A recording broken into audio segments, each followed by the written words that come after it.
Good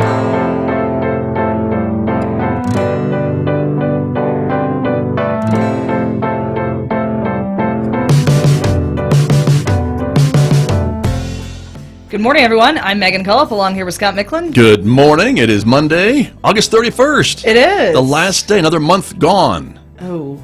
Yeah. That's sad when you put it like that. Is it really? Sorta. It just tells me that 2020 is almost over. That's true. That's true. I can't believe it. So I celebrate the passing of the months this year. But there's no necessary guarantee that 2021 will be better.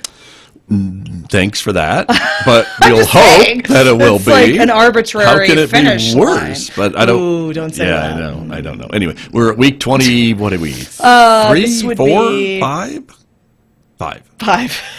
25. Week 25. We'll check with our week tabulation Week committee. 25. Yeah. Quarter life crisis. Okay. Thanks. What that means. It means, I don't know. Yeah. Assuming, I don't know. Means Assuming 25. we continue this for 100 weeks, that would be a quarter, right? Of 100 weeks. Yes, Okay. would be 25. Now, okay. And so there's Thank a you. quarter crisis of All right. oh my God, we've been doing this for 25 weeks. Okay. Okay. All right. Yeah. Thank you. That's where I was going. Time is fluid, so Time who cares? is- yeah. But there you go. Always Now, fluid. next week will be 26 weeks, and that will be 6 months. Whoa. How about that? Whoa. Look at that. Okay. Yeah. Whew. Anyway, that's what we want till half till a year. then. I know. You got to find that dancing happy face thing Right. that you threw up there that one That one time in band camp. Yeah, there you go. Anyway, What is wrong with you? let's talk about what's going on in the show today, because we have an update from Jeff Bourgeois, Salem Regional Medical Center. He's going to be calling in a little bit, so stay tuned for that, everyone.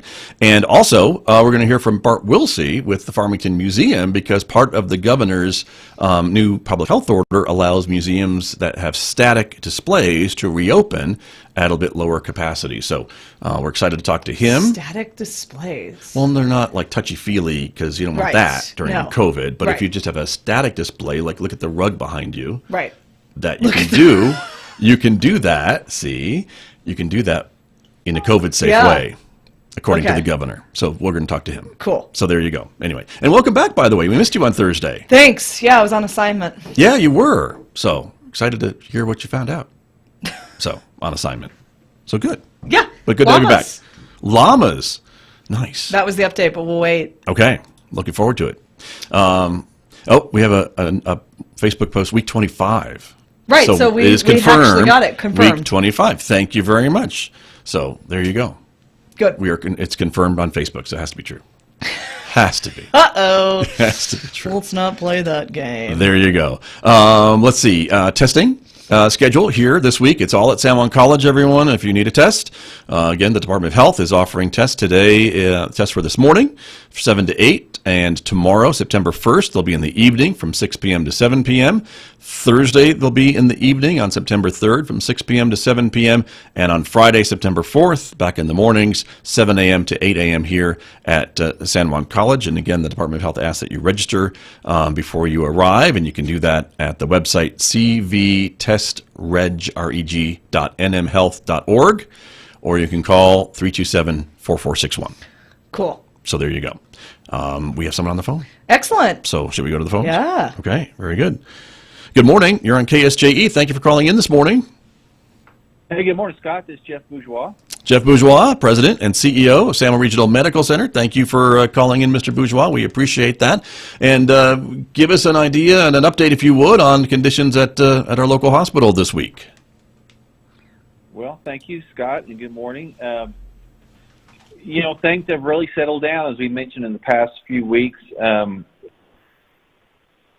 I guess I would say is, knock on wood, as this becomes part of our normal life, as it is for any hospital throughout the pandemic, we've really settled into a routine. We only have 11 positive COVID patients in-house today. None of those are intubated, so relatively light load.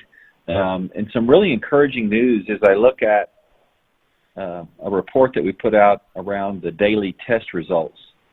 These are for tests that have been taken and resulted by San Juan Regional Medical Center, not part of any Department of Health public testing. But since the 28th of August, while all of our results are not fully reported yet, we've not had any positive cases, and we've resulted over 100 cases of in-house testing since the 28th, and again, none of those have been positive. So really encouraging news as we can continue to see the incidence and rate of spread in our community decline. That is great news, Jeff Bourgeois. Thank you for sharing that with us, and we appreciate that information. I think that's great. And Megan, I know you had a question too. Yes, good morning, Jeff. Good morning, Megan. I have a question about testing. So there's public health department testing, and then you mentioned San Juan Regional testing. So when you guys do a test, what's the turnaround between test taken and results? I guess the answer I would have to say is depends, Megan, whether we're sending it to the state lab for results or if we're doing it in-house with our own capacity for resulting. Typically, if we're doing it in-house, it's same day, and often a matter of hours. If it's a test for some reason that we feel we have time to wait a little longer, we may send it to the state lab for testing, and then that's typically anywhere from 24 to 36 hours resulting. Very good. And Jeff Bourgeois, I wanted to ask you a little bit about, you mentioned kind of capacity and numbers, which seem to be lower, and we're very pleased with that and excited about that, and we congratulate the community, I think, for their work to get these numbers down and to kind of follow the public health orders. I know last week we were talking a bit about the flu season, and of course I know the hospital is going to be offering flu shot clinics and encouraging folks to get flu vaccinations. And the concern that was raised last week was we don't want to overwhelm our hospitals with flu cases and COVID cases this fall. Is that a concern that you're looking at? Well, I think it's something we're building contingency plans for. We don't really have a good read yet on how severely or how severe of a flu season is predicted. I heard one of our physicians say last week that in the southern hemisphere that experiences the seasonal flu spike earlier than we do in the northern hemisphere, it's been relatively mild to date, so that was encouraging. I've seen a lot of advertisement already encouraging people to get their seasonal flu vaccine. Scott, next week is Labor Day, but maybe the week after that on Monday when I call in, I can have an update for your audience on our plans for the seasonal flu vaccine. Right now, I'm not certain when we are expecting shipments of the vaccines and just what our schedule will be, but want to make sure that the community is aware of that. Very good. And I think that's a date, Jeff Bourgeois, so let's plan on that for the Monday after Labor Day, so thank you. Scott's a cheap date. Yeah, a very cheap date. Yeah. That's true. Megan? Yes, okay. No, this is just a follow-up to the flu thing, because you guys have done that cool flu shot where you just drive through. It's like a drive-through flu shot thing. Is that still going to happen? Because it's my favorite way to get my flu shot. I think we'll find out after Labor Day is what Jeff Bourgeois is saying. Okay. The plan. Maybe there'll be more of them. Yeah, we'd certainly like to. I think that the thing we're just making sure we can coordinate is to make sure that those that are coming through to get their flu shot, as well as our staff, have the adequate protection and precautions in place, since there is still the risk of COVID in our community. Should be something we can easily address, but we're still working out the final details of that plan.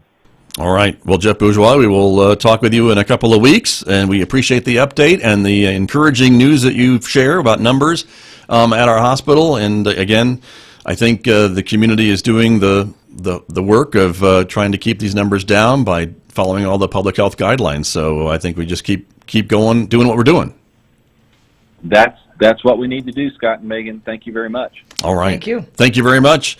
Jeff Bourgeois, President and CEO of San Juan Regional Medical Center. He's our guest here on Mondays on our program, which we appreciate him calling in. Yes. Which is great news. It is great news. You know? Right? 11 and none are intubated. Yeah. That's great. Which is wonderful. So we hope they all get well and get discharged soon. And again, by looking at the daily numbers that we compile from the health department, and we'll look at those in just a moment, that tends to go along with what Jeff Bourgeois is saying, that we're seeing less numbers here in the county. So we'll talk about that in just a moment. But I know you love your Johns Hopkins numbers. I do love the Johns Hopkins and so numbers. we'll show those here in a second about where things look nationwide. And here is the screen. Okay. Yeah. Thank you. Yeah. Okay. So, U.S. confirmed cases, we're really almost at 6 million. So it's 5,997,861 cases. Right. U.S. confirmed deaths, 183,068, which is actually, they were expecting to be up to 180,000 by Labor Day. So a little bit ahead of that. Unfortunately. Right. Okay. But we were hearing earlier, I think, from another source that the daily numbers in some of the very hot spots in the country were getting down. lower.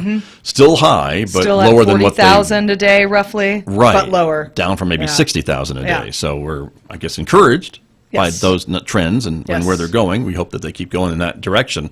Here in our state, we can take a look at the next page. Our cases, 139 yesterday. And let's see, looks like about 10 more in San Juan County, and 2 additional deaths in our state, no additional deaths in our county, and the recoveries were about 141 for about 12,800. So that's what we have on the Navajo Nation. They had 11 new cases reported on Sunday, 1 additional death, now a total of 9,800 cases on the Navajo Nation, and a little over 500 deaths on the Navajo Nation. So that's what's going on there. But again, we're seeing these numbers coming down, and so that's important. That is important. And I want to We note, got to be careful because it's Labor Day weekend coming up. Right. So we can't go hog wild. No, guys. We got to. We should not. Stay the course. That's true. So that's important to note as well. So again, good job everybody, and keep on keeping on. As we saw, and we talked about this public health order that was changed, which I was surprised that the governor changed it before Labor Day. Yeah. That opened up. Do you want to explain the things. changes? I can explain the changes, but yeah, as we talked about them on Thursday, because we kind of had a little preview of what was coming up. Man. You missed it. I know. You were on assignment. I was on assignment. You were on assignment. But the big changes were, dine-in, in-room dining, inside dining at the restaurants was allowed at 25% capacity. Outdoor dining can continue for these restaurants. And then, again, the other idea was worship services were increased to 40% capacity. Up from 25, I believe, was the previous number. And then, of course, as we mentioned, museums that had static displays could open, I think, at 25% capacity. So we'll talk to Bart Wilsey about that in just a moment. But all those things, I think, are positive. Like I said, the museum has been closed since March. I mean, they were closed right away, and were not able to even reopen back when things were kind of reopening before they got shut down again. So for the museum to be able to reopen, I think, is a great thing. In addition to the Farmington Museum, we should mention that I believe there was an article about Salmon Ruins Museum reopening today. Oh, good. So there's some of that happening. That's a fun place. So it is a fun place. So that's exciting to do. Before we talk to Bart Wilsey, you had a little update about... I do. Llamas. Llamas. Yes, because we haven't heard about the llamas in a while. We have not. So just to back... Waiting with bated breath like llamas do. Well, actually, so there's a whole subcategory called camelids, and that's llamas, alpacas, and camels. And so I'm just giving the backstory to folks who weren't with us early on in the early days of this. Llamas and other camel-like creatures produce nanobodies, and they're a type of antibody. And for whatever reason, this gives scientists the ability to dissect and peer into various strands of protein. Normally, they have to go through a rather expensive process of vaccinating the llama or the alpaca so that they can create those antibodies, sort of manufacture those antibodies and study those antibodies. That's usually how that works. Okay. Interesting. But Not a lot of research facilities have like alpacas and llamas just on hand or nearby. That's, Right. It's not like there's tons. They're not like stray cats. Okay. There's not a ton of them. All right. Or mice, I guess. That would be, or cockroaches. That'd be a better one than stray cats, I guess. Okay. But anyway. We digress. We digress majorly. Where was I going? Oh, so they don't have easy access sometimes to camelids. And so they're using yeast now. And then you can just have a vial full of yeast. Yeast, like we make bread out with of and it. stuff, right? Mm-hmm. Okay. All right. And they can use Why a not? vial of yeast to study these similar antibodies that you would find in camelids. Wow. How about that? I know. So I and love it to seems to be science. providing, it's just the same type of work that they can do with yeast. Than That's with correct. The camelids. Okay. Yeah. Interesting. They Very can good. study the way antibodies work. All right. Well, very good. Well, I've called Bart Wilsey and put him on hold, so I hope he realizes why he's on hold, because we want to talk to him. So I didn't have a chance to say hello and do the usual greeting on the phone. This is the perfect time. But I'm done with my piece. he hasn't hung up on me, so I'm assuming he's ready He's to probably go. just engrossed about llamas. Camelids. Who wouldn't be? Mm-hmm. I agree. But anyway, let's see if he's ready to talk to us. Bart Wilsey, are you on the line still? I am. I'm not sure I can top llamas. Oh, you can. I know you can, because you're going to You talk about the can. museum, Yeah. which is wonderful. And so we were just talking about how great it is that under the governor's latest health order, the Farmington Museum and other museums are now allowed to reopen at a lower capacity, but you've been closed since March, so I know you and your staff must have been just beside yourselves making plans to throw the doors open, as you did I think on Saturday, right, when you were allowed to reopen, right? We did, and it's been very exciting to us. It was a long time in coming, so we were definitely ready to do it. Very exciting. Well, and again, I know the other thing, you were kind of watching the clock and the calendar, because you have this two great exhibits at the museum. One of them, though, was a traveling exhibit that was set to be sent somewhere else very soon, and so you're able to reopen, and folks can now come and see this great Gridiron exhibit from NFL, right, from football. Absolutely. Actually, we have two fabulous traveling exhibits right now. The one, Gridiron Glory, is an incredible exhibit from the Pro Football Hall of Fame. We tentatively have that extended into February now. So it is incredible that we've been able to do that. The Inside Out exhibit, the fashion exhibit, is going to be on exhibit also through October. So we just have two dynamite exhibits that we have for the community, and we're lucky to still have them, and we just encourage everybody to come out and see them. Very good. And Bart, let me make sure I heard you correctly, that the Gridiron exhibit, Gridiron Glory, has been extended until when? Through February. That is very exciting news, I can imagine, because originally you were going to have to send it back here in the next few weeks, I thought, weren't you? Exactly. The venue after us, the way the exhibit company described it to me is the traveling exhibit business has been turned on its ear with COVID. They've had schedule changes, places canceling, just all kinds of stuff. And the venue after us, which was going to be Las Vegas, Nevada, actually canceled their slot. So there was an availability for us to be able to extend it. So it was a no-brainer. Excellent. Very well. Congratulations. Yeah. Well, and so I mean, this is just a curious question. Uh-oh. Could go anywhere. Get ready. Here we go. The options are unlimited. Buckle up. Buckle up. So how do things get shipped? I mean, I'm thinking, because you said you're going to have to send it. Oh, you're going to have to send it back in a couple weeks. Like, how do these completely valuable items get shipped? Because I think that one of those items is the trophy that people who win the Super Bowl get, which seems like a high dollar item. So how does that work? The Vince Lombardi trophy. There's two different shippers that worked on this exhibit. One specifically contracts to ship the artifacts like the trophy, and then the other shipping company specializes in shipping all the casework and all the graphics and everything else out for the exhibit. So it's kind of two specifically different kind of shipping companies. Right, and so, and of course, it's all crated up and boxed up, right, Bart? And you got semi trucks full of these things that take them from place to place.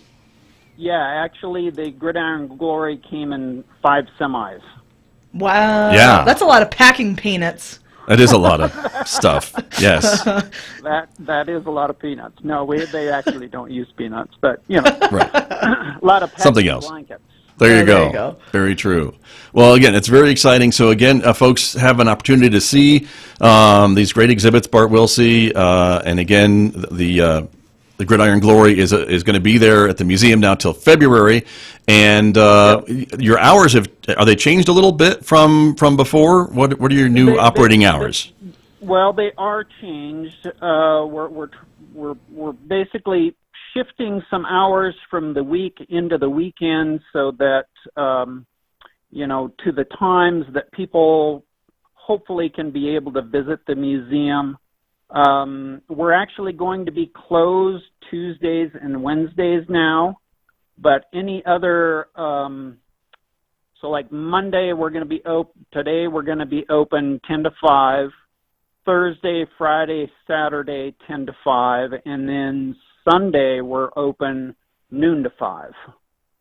So we're just shifting some hours over to Sunday so that people will have an opportunity. And we tried it out this last weekend, and we had about 60 people on Sunday afternoon, and that was the first one we'd ever been open. So it was encouraging to us. So how many folks are allowed in at once if we're looking at lower capacity? So the capacity of our atrium and both galleries together is 824 people. So we can have 206 people in here at one time. Okay. We are the best social distancing location ever because we have 2 very big galleries and a great atrium. So we can have a lot of people visit us safely. Very exciting.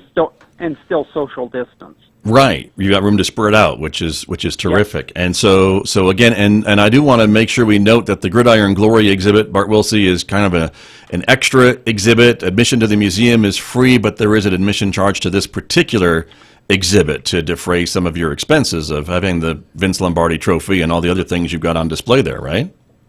There is. It's $8 for adults and $6 for kids. For Sundays, if you wear your football, your pro football jersey, Megan, we'll give you $2 off on your ticket. There you go. See? What? Football? Yeah. I don't even know anything about pro football. Well, Cowboys? I don't know. Yeah. Broncos, right? This is the Broncos area. That works. Okay. Yeah. But I think the other part of that exhibit, Bart Wilsey, is that no matter what team you're a fan of, even the Buffalo Bills, God bless them, you've got something in that exhibit for me, New right? York State boy. I'm sure we do. Yeah. So there you go. Well, and I don't want to take up all your morning, Bart Wilsey, but I do want to ask you about the other exhibit that is also on display at the Farmington Museum these days, and that is the Inside Out exhibit. You call it a fashion exhibit, but come on, it's really underwear, isn't it? Oh my gosh. Well, it really is underwear. That's why you're on the show. But it's fascinating. It talks about how underwear has shaped the silhouette of women over time, from the Victorian era all the way up to the present day era. We've got an outfit in there that was worn by Lady Gaga and a dress in there from Kim Kardashian. I mean, it's crazy, but this exhibit talks about how underwear and fashion have both kind of evolved over time, and it's really fascinating. Interesting, very much so. And again, this exhibit was kind of opened at the museum right before you had to close down, if I remember correctly, in March, right? So it really hasn't been seen by a lot of people. Correct. And this one actually got extended also. Right. We were originally supposed to close in July, but we've been able to keep it open through October. Okay. Excellent. So, well, again, that's fabulous. Great opportunity for folks to come by. And this exhibit is free. This one is, yes, free admission to this one. When you go into the museum, you can check that out too. So again, and this is Inside Out at the Farmington Museum, and then of course Gridiron Glory, which is going to be there now till February. So very February. Exciting news. And of course, now we're talking about the Farmington Museum at Gateway Park. Bart Wilsey, are you able to open up any of the other museum facilities while we have you on the phone? Right at this time, we are focusing on the Farmington Museum. It's got the two big exhibits right now. We're putting our effort into these for right now, and we'll just have to see how the other facilities shake out. But it just seemed like a no-brainer to get these open first, get the public in to see them, and like everything these days, we'll figure it out. There you go. Well, that is kind of the hashtag for the year, so we'll figure it out. Hashtag figure it out. There you go. But we're glad that you did, and that the doors are open at the Farmington Museum, one of my favorite places. And so thank you for spending some time with us this morning to talk about these great exhibits. Thank you, Scott and Megan. I appreciate it. You Go bet. Bills.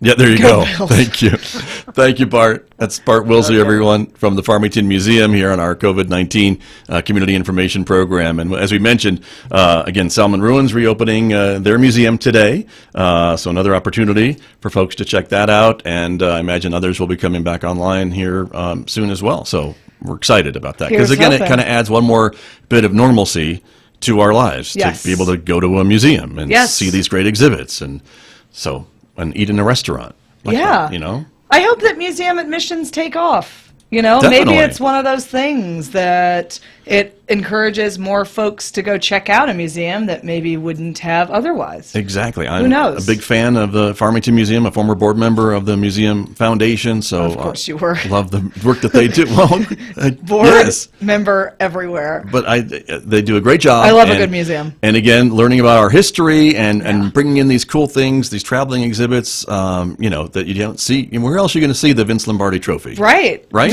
The thing that you win. The thing that you win. At the end right. of the Super Bowl. I mean, you may still have a Super Bowl career, Megan, but for me, I think my Probably not. my football career is over. Maybe as a color commentator, but Maybe. probably not even that. Yeah. Because I'd be like, they're doing the thing where they move the thing. Right. Yeah. The moving goalposts. The moving, There. it comes up. See? That's right. It comes up. There you are. But anyhow, I think that's a wrap on Yeah. the show today. We've had a lot of great information. We have Talked about camelids, camelids, right? yeast, Underwear, Lady Gaga's underwear, the trifecta. and also COVID-19. That's right. So Yeah. there you are.